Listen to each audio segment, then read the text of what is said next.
On this edition of Sightings, it's called Blood Alley, a perilous highway that may lead to a deadly crack in time. I just really thought that death was around the next corner.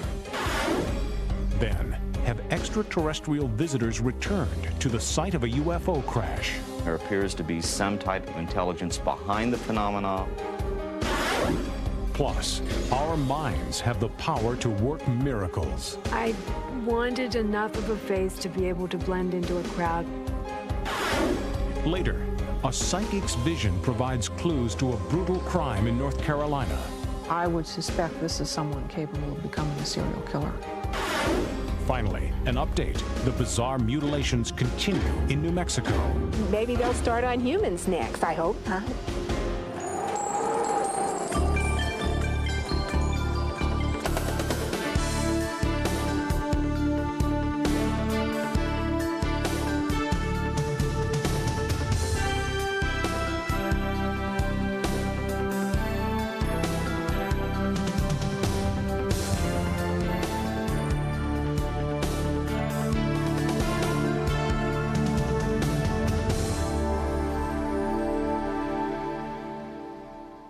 Welcome to Sightings. I'm Tim White. Many paranormal researchers believe that our thoughts and emotions don't dissipate. Instead, they linger and can take on a life of their own. In places of great upheaval or tragedy, this concentration of emotional energy can become so strong it actually warps time and space, providing a window into another dimension. It's a theory that may explain the eerie events along a lonely stretch of road in Northern California. It was like all of a sudden, time became like a glass cage of horror. It was like I couldn't push out of it. There was something bad or evil that had taken possession of not just me and not just my car, but everybody else, the truck drivers, the car drivers, everybody was being like possessed by something that was driving them to destruction. I was so scared I just wanted to get out of there, and I was actually driving uncontrolled. Like the car was kind of swerving in different things, and I just kept trying to get as fast as I could to get out of there. Pacheco Pass Highway, 42 miles of twisting mountain road that traverses the line between Central and Northern California. Since the 1970s, there have been 169 fatalities here. It was a nightmare. It had the nickname of Blood Alley. Due to the heavy volume of traffic, twisting mountainous road, you had a potential there for a lot of traffic accidents, and we in fact did have a lot of traffic accidents on Pacheco Pass Highway. But many people who have driven through Pacheco Pass say it's more than the switchbacks and narrow lanes that make this highway so dangerous. I was coming back from a trip. Coming around one of the curves, all of a sudden I was hit by such an overpowering panic. I began to feel that I was being invaded. I saw a little girl with her hands pressed up to her eyes, screaming, "Help me, help me." I saw men hanging up on a hill, like somebody had put them up on a gallows. It was like a montage of horror. Sylvia Brown is not the only motorist who has been haunted by bizarre apparitions in Pacheco Pass. I was driving through Pacheco Pass that night, and I started hearing voices come from the back seat, kind of low. And then it started growing, and at first I thought I was just tired, so I kind of slapped myself and I rolled down the window trying to get some cold air, but then the voices kept getting stronger and stronger. And I was just terrified. I kept trying to drive faster and faster, and I started hearing sounds of horses, like on the sides of the car. There was 3 men outside and 2 women inside, and the noise kept going, and it kept getting louder and louder. You could hear like the wagon that they were in kept creaking and crashing, and it would like slam down, and things were clanking in chains against the side, and the women would scream each time it came down. And it lasted maybe like 10 minutes total. Are these echoes of the area's violent past come back to haunt modern-day visitors? In 1797, the indigenous tribes here were taken by force and enslaved at San Juan Bautista Mission. They rebelled and massacred many settlers. In retaliation, the tribes were almost completely wiped out. Later, Pacheco Pass became the hideout for Joaquin Murrieta and Tiburcio Vasquez, notorious desperados of the late 19th century. Through the years, the pass has witnessed many violent deaths. It's been suggested that people traveling through the area today may be picking up visual and oral messages that have somehow been locked in time and space. Paranormal researchers Sylvia Brown and Larry Beck think there is a time warp, a rip in the fabric of time in Pacheco Pass. Pacheco Pass seems to have some kind of, if you will, a tornado of emotion. And it hovers and wiggles slightly, but it moves in and around the Pacheco Pass area. And it's like traumatic events all concentrated into a ball or a whirling mass or a vortex of some kind. It's almost like there was layers of time upon time. There was fighting, there was Indians, there was covered wagons. Everything that I experienced was like bloodshed, futility, despair. But tragically in our world, we find so many of these warps where traumas have occurred, where pain has occurred, and they build upon one another until they leave the normal timeline and form a little cutout bubble. And if you're sensitive, you could hit it and experience those things concurrently. Sylvia Brown has investigated hundreds of hauntings throughout the United States, but she believes that the activity in Pacheco Pass is unique in its intensity and deserves further investigation. It's not necessarily a haunting, but it's where a lot of activity, usually of a negative nature, has gone on. And what it's done is it's imprinted itself right in the atmosphere in a certain place. Physicists concede that we know very little about the cosmic relationship between time and space. But for the California Highway Patrol, the problems in the pass are completely down to earth. Of all the accidents I've worked on Pacheco Pass, I can never attribute any of them to any type of psychic phenomenon. The Highway Patrol has found a reason for every accident we've ever worked out there, and it's always been that way. But no one can ever know what, if anything, those motorists saw in the moments before their fatal accidents. I don't know that I can put my finger on it because I'd never delved into the psychic all that much and hadn't thought that much about ghosts and things like that. But I did have the feeling that death was around the next corner. Does imagination run wild along these dangerous curves? Or is there a mysterious energy from the past imprinting on the present? Research into time warps, or time implants as they are now being called, is in its infancy. So far, the human mind is the only instrument that seems to be capable of measuring this bizarre phenomenon. Caltrans, the California Department of Transportation, admits that they have considered rerouting Highway 152 away from the so-called Blood Alley, but those plans are still on the drawing board. In the meantime, area residents have launched a private campaign to get the job done. The estimated price tag is $150 million.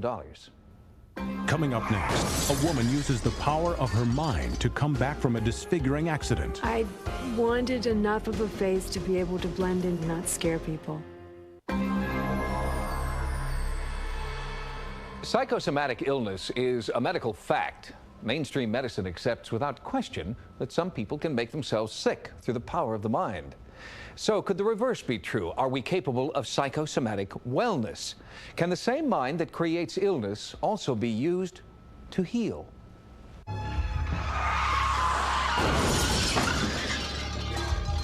All I remember thinking was, my son has to be all right. I don't care what happens to me as long as he's not hurt. So I got out of the car. Well, first I looked at my mom, and I was just like totally shocked, you know, I just didn't expect it. I lost consciousness at the time of the impact, and I had a very intense near-death experience at that time. I went through the standard phases of going through the tunnel of light. Then I went into a beautiful garden.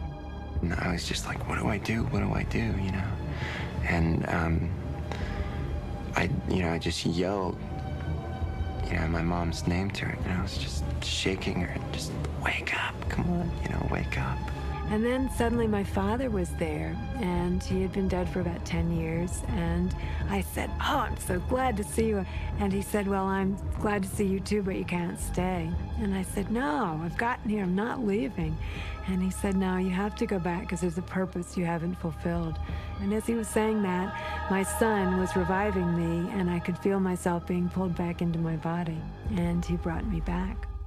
That was in 1982. And from that day to this, Gary Carter has felt that her near-death experience was a turning point. She was being allowed to come back for a reason that she could barely know as she clung to life.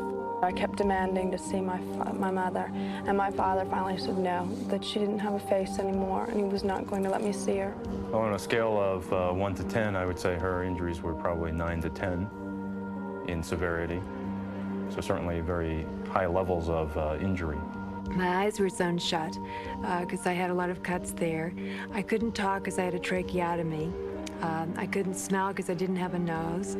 I couldn't talk because I didn't have a mouth. This patient, like many others who have facial injuries, no matter how well the surgeons repair them, they never regained exactly their original normal appearance. Before that, I had been a model, and people always looked at me with admiration. And after the accident, without a nose and without a mouth and without a face, people looked at me with looks of horror. And I felt very guilty for upsetting them. And I wanted enough of a face to be able to blend into a crowd again and not scare people. Her surgeons warned that the reconstruction process would be long and arduous, requiring at least 10 separate surgeries. After the first operation, the pain was unbearable. It was just horrible to see, my mom just sitting there in agony, just unable to do anything, and just absolutely in pain. Intense pain, like a symphony, I remember. It was always there, always intense. It was just horrible. It was a dreadful, dreadful time. The second surgery was even more excruciating. On the eve of her third surgery, Gary's dread intensified. And I was scared. I was really scared of the pain. And this very pushy friend called me up and said, "I've heard about these wonderful pain control tapes you might like to use since you have all these years of surgery ahead of you." The tapes came from the nonprofit Monroe Institute, an education and research facility in Virginia. Here, sound waves are used to affect brain waves, often with amazing results. We teach people how to use the power of their mind, how to use this power to promote healing processes, to promote optimal learning, to gain control of their life and their perceptions as they move through life. The Institute was founded on the principle that focused states of consciousness can be achieved by listening to combinations of sounds that alter brainwave patterns. In this focused state, pain can be eliminated. It's called the hemisync method. We put one sound in one ear and another sound in the other ear, and when these sounds work together inside the brain, they alter your state of consciousness. They actually change the brain waves inside your head. It's not subliminal. The tones are a part either of music or of ocean waves, depending on the different tapes. For Gary, the tapes had an amazing effect. Her pain threshold changed so dramatically, she asked if she could listen to a tape in the operating room. I took the tapes in with me for this surgery to make my nose, and I told Dr. Edgerton, if the tapes worked fine, but if not, I'd like my codeine right away, please. And he smiled and he said he thought it would be an interesting experiment. And all the doctors and nurses were quite interested as well. And some of these operations, of course, can be very painful for a time. But with the aid of the tapes, even going down to the operating room area with the tapes playing, she really seemed to deal with the anxiety issues and the post-operative pain issues very well. And I think a lot of the staff were very impressed by how much these tapes helped her. I was relaxed and happy going down into the operating room. It was like going to a fun party instead of the shakes and the queasiness I would have had before. In Gary's case, it was very clear she did not request very much anesthetic when she was using the Monroe tapes. The feeling when somebody's cutting on you when you use these tapes, is one of being disassociated. You feel the touching and the pulling or pushing as they're cutting or stitching, but there's no pain associated with it. It's just like a very gentle touch. Where you hypnotize somebody and you tell them you're going to burn them, but you actually reach out and just lightly touch them, the body believes so strongly that it's going to be burned that it will be blistered. Well, you want to use that same kind of mind power to make the body believe so strongly that it's going to get healthy and it's going to have less pain, that it actually kicks in and provides all those things that are necessary for that to happen. I had no pain after that surgery whatsoever. I used the Monroe audio tapes, and there was minimal swelling and bruising, and I went home from the hospital in 2 days instead of 10. The whole theory opens a lot of interesting possibilities. We are just in the very early stages of understanding brain function. Gary continued to use her tapes through 7 more operations. Today, she looks forward to a pain-free life and feels her purpose now is to help others through lectures and her book, Healing Myself. We truly are all one, and we're all here to help each other. And that's what I want this book to do for other people. I've been blessed to have the face that I have, but I think in a way Mommy's more blessed to have what's happened to her, because it's changed her and it's given her a whole new outlook. And this is only a skin for me now. It used to be an identity, and now my identity's in here. It's not here. I guess what really had an effect on me was seeing my mother utilizing these tapes and utilizing the potential within herself to heal. I thought, wow, if that's possible, it really opens the door for so many more things. The meaning of life to me before the accident was totally based on outer appearances. Now, in my second life, I look at the light bulbs. I don't look at the lampshades as I did in my first life. The Monroe Institute is not suggesting that every patient should forego anesthesia in the operating room, but they do believe that as long as conventional medicine is standing by, alternative therapy should be given a chance to work first. When sightings continues, startling UFO activity captured on home video. There's an excitement that builds, and it's just like incredible. I've never seen anything like this in my life. Jose Escamilla used to be like a lot of other amateur sky watchers. He'd take his video camera outside and hope for the best. But in March of this year, Jose got something, a UFO streaking across the sky. And since then, he has shot more than 500 hours of what he believes is UFO footage. Where does Jose Escamilla live? 12 miles outside of Roswell, New Mexico.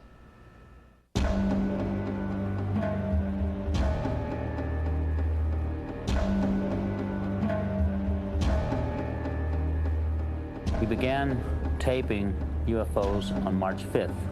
And I got a call and they said, come out to Midway, there's UFOs out here. Midway, New Mexico is easy to miss if you're speeding by on the interstate. To the casual observer, it's just another small southwestern town. But look up. There, in broad daylight, strange craft are flying over the town. Sightings contacted local residents who have startling home videos of UFOs they just can't explain. New Mexico as a whole has had a lot of sightings. And I think that there is a tremendous interest by our visitors, should we say, as to the activities that have taken place here in the past. Here, just a stone's throw from Midway, near Roswell, New Mexico, a suspicious crash landing in 1947 launched modern interest in ufology. The Air Force insisted it was a downed weather balloon, and despite persistent rumors, continued to deny any knowledge of alien craft or life forms. But many people who live and work here believe otherwise, that this new flap of UFOs is connected to the original Roswell incident. Jose Escamilla owns a videotape facility in New Mexico and has shot hundreds of hours of beautiful southwestern scenery. But on March 5th, 1994, Escamilla saw his first UFOs. He immediately began videotaping. We have a piece of film of a jet, I think it was a Citation, that flew right over the property. I guess it must have been about 500 or 600 feet. And we captured an object that comes from upper screen right on TV, and it goes right up behind the jet, and it seems to tag it on the tail or bump it. And you can see the object taken off away from the jet. Because of his video background, some people were suspicious of Escamilla's footage. Local news reporter Lachelle Yates launched an investigation. Given the history of Roswell and the crash, we thought it was interesting that here is a man who is capturing something unexplained on videotape. So we went out and videotaped in the same place that he videotapes, and we got identical objects on our video. So we feel that he's not tricking us with, any video scam or anything. What he has captured on tape, we feel is authentic. To date, Jose Escamilla has logged more than 500 hours of UFO videotape. Every time we get a new tape and we find some new kind of object in there, there's an excitement that builds, and it's just like incredible. I've never seen anything like this in my life. From the film footage I have seen, there appears to be some type of intelligence behind the phenomena.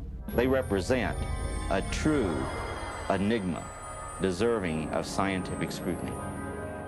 The Escamilla video is an excellent cross-section of the kinds of things that I see on videotapes. Jim Delatosa specializes in computer-assisted analysis of film and videotape. Sightings asked him to examine a large sampling from Escamilla's footage. He has found a number of unnatural flight patterns. What we find, you'll see, is that the object comes right in front of this telephone pole and then moves right up here and over top of the wires and out of the frame. Now, in calculating this distance from where it comes in over the trees and by analyzing the edges and going up over the poles, it's about 900 yards. And in that period of time, it's moving well over 3,000 miles an hour.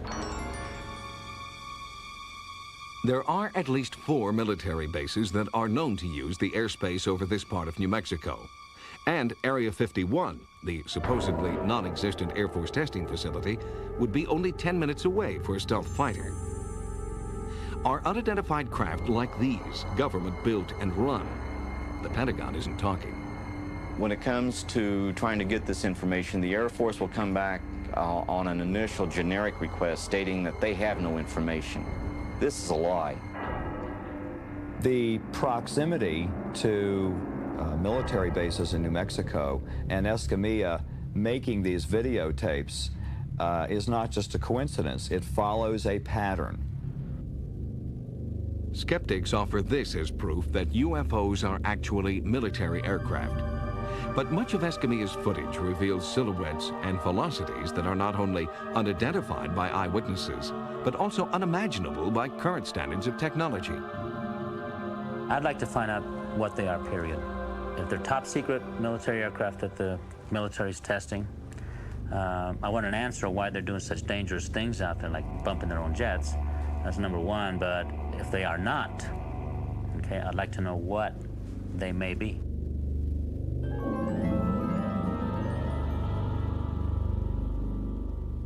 Jose Escamilla knows that not everything he's capturing on videotape can be an alien spacecraft, but he believes that his video journal of the skies above Roswell is an important research tool for ufologists.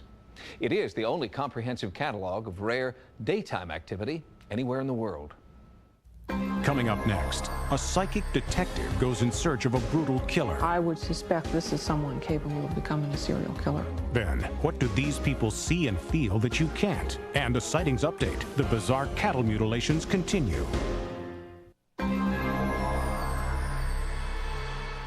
The growing number of psychic phone services and storefront card readers is calling into question the integrity of professional psychics. But on sightings, we've found that there are a few gifted individuals who do make important psychic contributions, especially when it comes to providing new leads in an unsolved crime. This has been a very frustrating case. Potential suspects that we had early on in this case have been eliminated. I believe in what I can feel and touch and smell and hear, But at this point in the investigation, I'm not going to rule out anything that might provide a lead. I believe that Nancy Myers will come up with something. I truly believe in my heart. By her own description, Nancy Meyer is a wife and a mother. But to the Nags Head Police Department, she is a ray of hope. They've never worked with a psychic detective before, but one murder has remained unsolved for more than a year, and the trail is growing cold. It happened here, on the Outer Banks of North Carolina. Nags Head is a popular resort area, and in August of 1993, the town was crowded with vacationers, enjoying the last warm weekend of the summer. But there was trouble ahead. A hurricane had made landfall down the coast and was heading north toward Nags Head. That night, everyone was talking about the impending hurricane. But just a few hours later, that would change. They'd all be talking about the young woman from New Jersey they'd met in the bar. The young woman who was now dead, brutally stabbed. My sister Janet was one of the kindest, sweetest people you'd ever want to meet. She had so many friends and was liked by everyone. She was a very, very strong person. Very fragile, very loving, that's for sure. She had such wisdom about her that I loved. That evening after dinner, Janet and two of her friends went to the Portico restaurant and stayed there for several hours. Her two girlfriends left an hour or so earlier. Janet stayed until closing. Janet was staying with her brother at the Hotel Carolinian. She got back around 2:30 in the morning, went up to her room, and told her brother that she was going down to the beach to have a cigarette. Once she left the room, we really don't know what happened.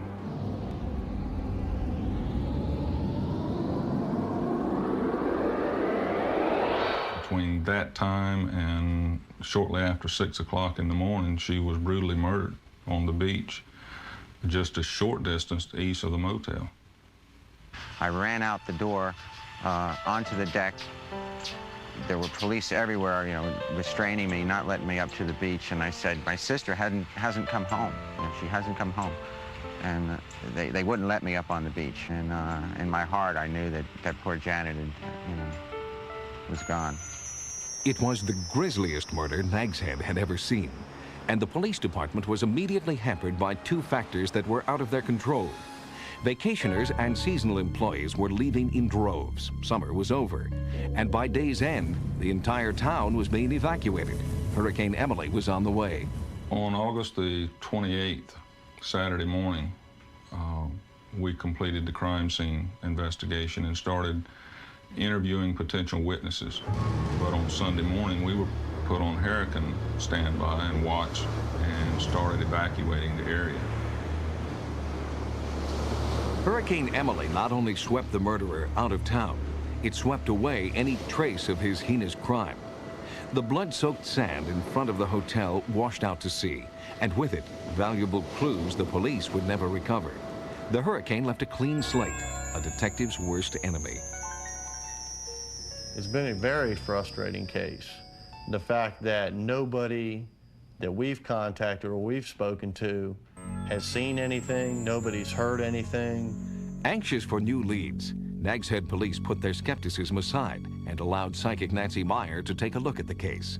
I started working in police work 19 years ago. There's energy in every murder scene. When I look at stacks of photos of a murder scene, I am not trying to look at this poor, battered body. What I'm looking for is somewhere when that photographer moved all the way around the body, he stood exactly where the killer was at a moment when the killer was open. Bam, I'm in there. That's why I need those photos. He has a long-standing hatred of women. A veil comes over his face, there's no expression, the eyes are wooden. Nothing will stop him. I would say you are dealing with a very disturbed man. I would suspect this is someone capable of becoming a serial killer, if he is not already. Nancy Meyer has worked on over 300 police investigations. Unlike other psychic detectives, she does not become the victim or the killer. Rather, she draws psychic pictures from crime scene photos. She told Sightings these photos were the most brutal she'd ever seen. Photo after photo after photo. There was a personal connection. She has known him for a while. You said that this was a planned event on his part? Yes. He seems to have been watching her earlier in the evening, but at a good enough distance so that no one, because some of the people she was with might have recognized him. So he's watching at a distance. So he had parked his car in the parking lot there at the hotel. He seems to have walked a little bit to get to where she died. Nancy Meyer worked with a police sketch artist to create the portrait of a killer. He has like light brown hair, grayish eyes. They look kind of like a cross between gray, blue, and hazel. In addition to this sketch, Nags Head police detectives believe that Nancy Meyer has provided important new leads. Mrs. Meyer's involvement in this case today is the first opportunity that I've had to work one-on-one with a psychic. And quite frankly, I didn't know what to expect. She was able to tell us a great deal more information than I had ever hoped for. Personally, the person responsible for this crime, I think the state of North Carolina should make good use of its death penalty. She's here with me every day. I see her spirit, I know, and that's not without. I feel her. She's with me, and I know she keeps on telling me, Mom, don't worry. I'm in a better place. And I know she's with the angels. I know that. As in any profession, there are a few unscrupulous psychics out there who prey on emotionally vulnerable victims and their families. If you're thinking about consulting a psychic detective, it's important to choose wisely. Don't pay any money up front, and work hand in hand with local law enforcement. Next, they hear colors and taste shapes. It's being called the seventh sense. It's not imagination, it's a different type of reality.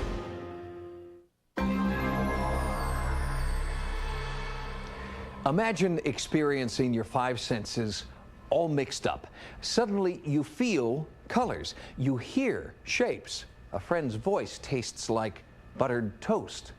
These are all real-life experiences of a rare group of people called synesthetes. They have a rare brain condition that mixes up all five senses and in some cases, reportedly, heightens a sixth psychic sense. It was a beautiful, clear night, and I heard a warbler off in a tree, and it was sending little blue bubbles off into the air. I was seeing these flashing images and pictures and all of this thing in my mind. If I'm introduced to someone, I can usually recall the name because I get an aura, a color. These people are experiencing the world differently from the other 99.996% of us. They're not hallucinating, imagining, or pretending. They have synesthesia. Synesthesia is an involuntary joining of the senses. Now, you know the word anesthesia, okay, which means no sensation. Synesthesia means joined sensation. It's not imagination, it's a different type of reality. When Harry Gilbert hears sounds, he sees colors and shapes. It's called colored hearing and is the most common type of this most uncommon condition. If I heard something like a dog barking, it would depend on the dog. It would depend on the bark, because a woof woof sound would be kind of a big smoky gray like pepper, like the pepper that you pour out of a pepper mill. Whereas a yipping dog might have small, isolated little white shapes that come out. Dr. Richard Saitoic is a neurologist and the world's leading authority on synesthesia. Synesthetes' memories are extraordinary. Sometimes they're even photographic. As a group, synesthetes have a higher incidence of unusual experiences: clairvoyance, precognitive dreams, empathic healing, déjà vu. But these are not crazy people running around the street hearing voices. These are very bright people who, for all the world, appear normal, except for this very peculiar and fascinating way of perceiving the world. Synesthete Jane Gossage-Bowerman tries to translate her experience through painting. This is what the classical music she's listening to looks like. I can do a painting and look at it, and I don't have a clue how I did it, because I don't know anything about painting. I couldn't possibly draw anything my little 3-year-old grandchild can draw. I don't know how to do it, but I do know how to draw what I see. The doorbell rings, and she sees a series of triangles, okay? Here's a screech makes a stack of colored lines, like a stack of pancakes in a way. And what synesthetes see are elementary geometric things here, you know, dots, triangles. They're seeing sort of the building blocks of perception.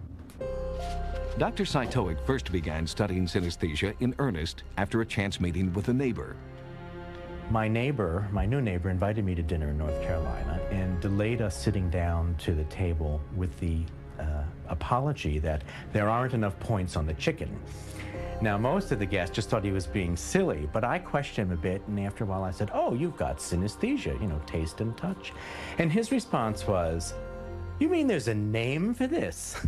This incident inspired the title of Dr. Saitoic's definitive book on the subject.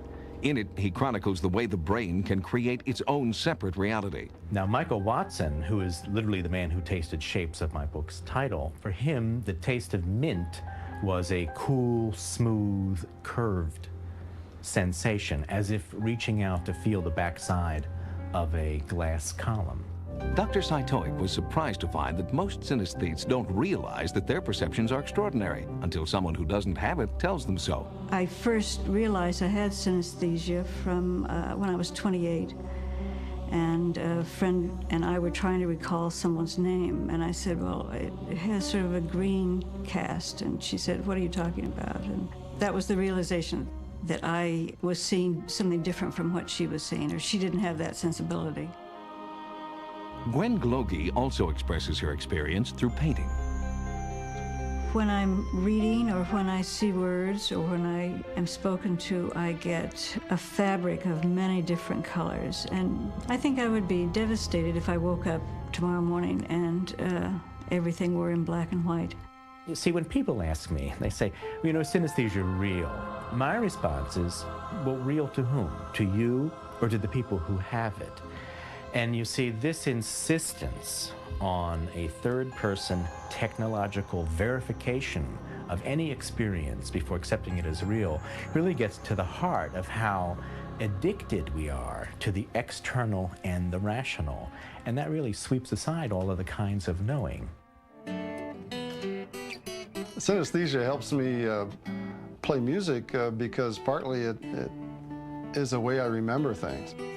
Once in a while I'll hear a sound in a song that will make a vivid color that stands right out and makes me want to play it over and over again. Dr. Saitoic estimates that as many as 1 in 25,000 people may have synesthesia and not know it, and those that do feel blessed. Far from being some esoteric curiosity that's really unimportant, synesthesia turns out to be a peephole on a huge amount of the mind and the brain. What does it feel like to have synesthesia? Well, we can never experience what they experience, but we can glimpse it through the work of some famous synesthetes, visual artists David Hockney and Vasily Kandinsky, and composers Sergei Rachmaninoff and Franz Liszt. Next, a sightings update. The mutilations continue in New Mexico and ranchers want answers. You know, it's a crime. They're taking my living away from me. It's just outright thievery. Eli Hornick is a rancher in northern New Mexico who has experienced the horror of cattle mutilation firsthand.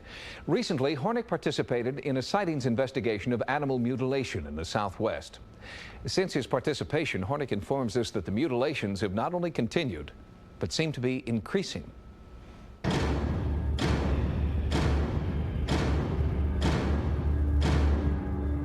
The tongue was missing. The meat, after we'd cut it open, looked like it had been cooked or something. When we found the animal, it couldn't have been there no longer than 12, 13 hours because I was there at 6:30 in the evening. I was back there at 7 o'clock the next morning. It wasn't maybe 600 yards from the ranch house. And this animal was it had been mutilated. There's no blood, no tracks, no sign of nothing. And this animal was already decomposing, like it had been dead for 4 or 5 days.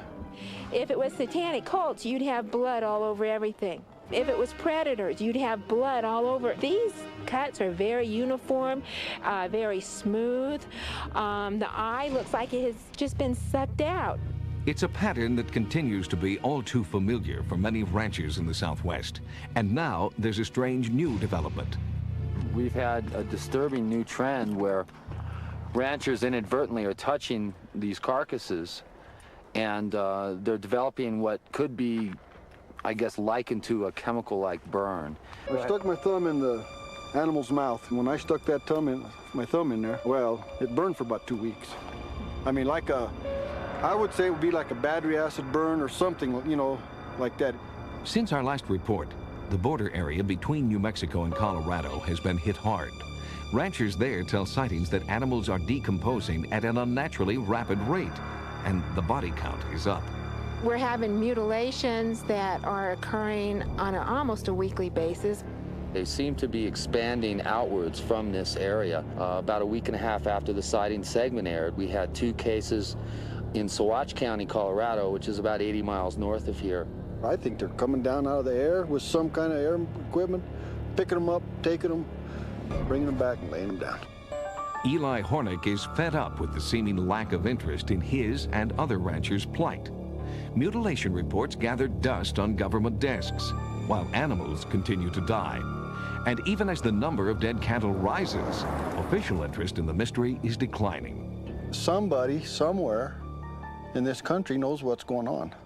I mean, it just seems like every time we try to do an investigation, try to get something started, it comes to a dead end. We can't get senators, congressmen, you know, it just get a lot of publicity, but it just dies. You know, it doesn't seem like, you know, it's a crime.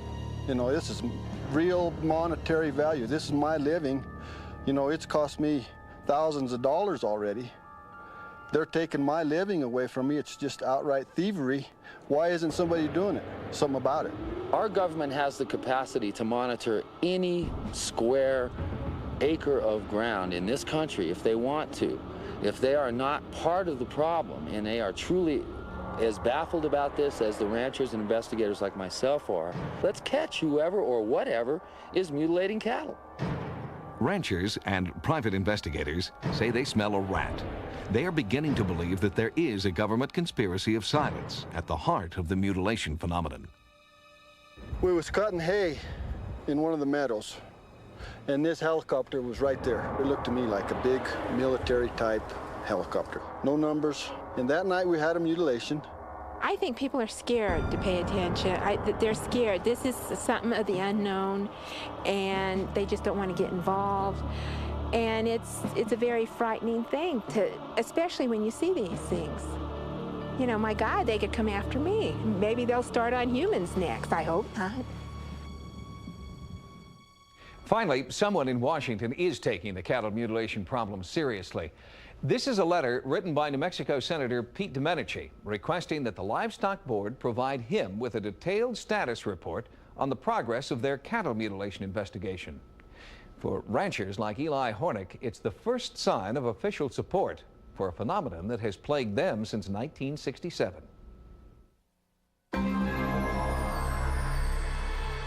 If you've had a paranormal experience, call the Sightings Hotline at 1-900-933-SIGHT. That's 1-900-933-7444. Each call 65 cents a minute. Average call lasts 3 minutes. Sightings is also online. Our email address is sightings@aol.com. Until next time, remember, no mystery is closed to an open mind. For Sightings, I'm Tim White.